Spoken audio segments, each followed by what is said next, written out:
sweet memories, Toastmaster Abhiya. Can I set the switch first? Yeah, sure.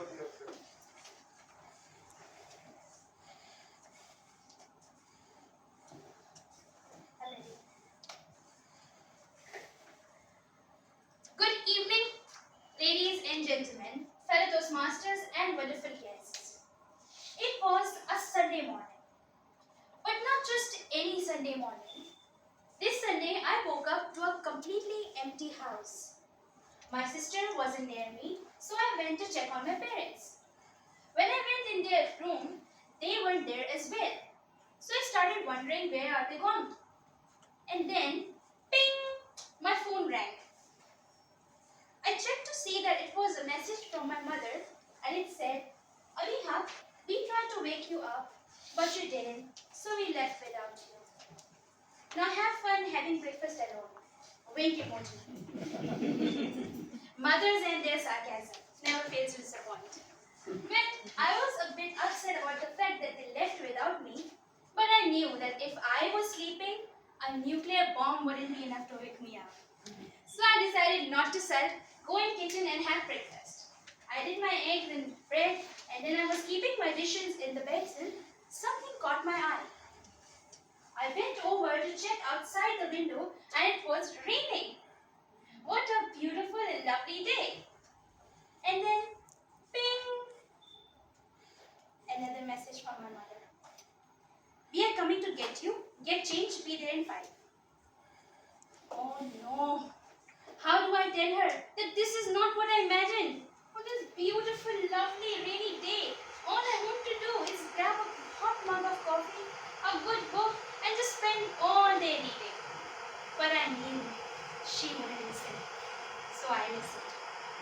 I quickly changed and went down to see that all of my family members were super excited, full of energy to go to this picnic point. My father decided to take us to Hill Park.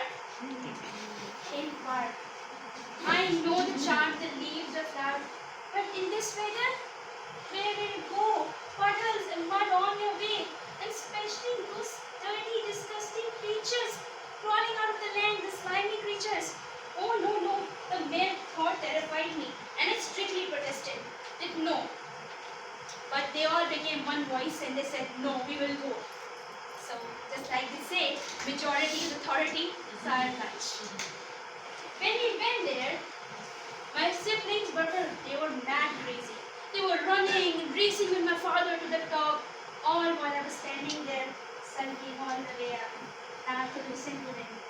When I reached the top, all I did was quickly spot a bench, take my place, sit, with my knees up so that nothing gets on my foot anymore because I'm tired of this mud all around.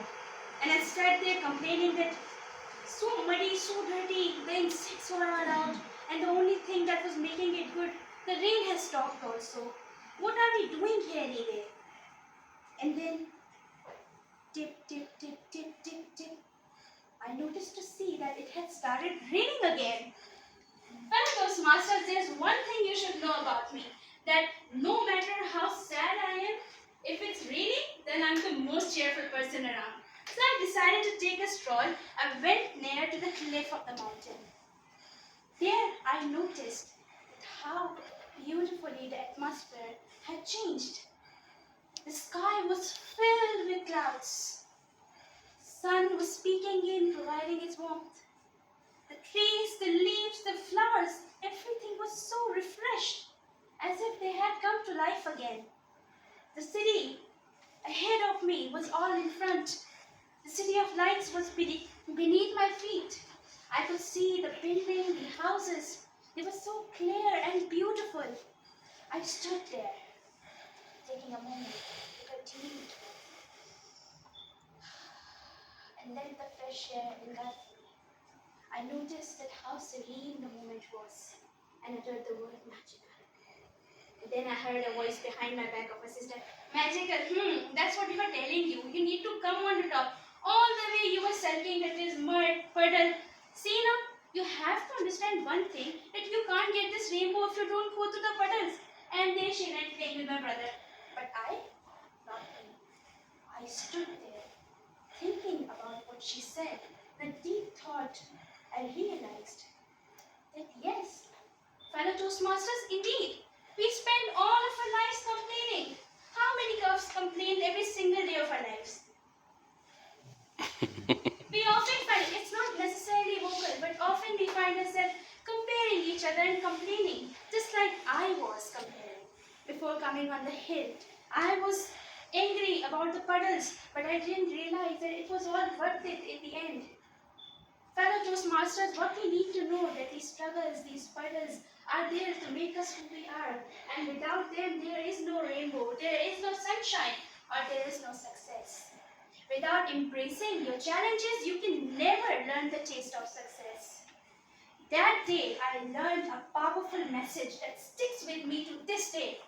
Is that puddles and rainbows go hand in hand. You can't get one without getting the other. Thank you very much. Over to the TMOD.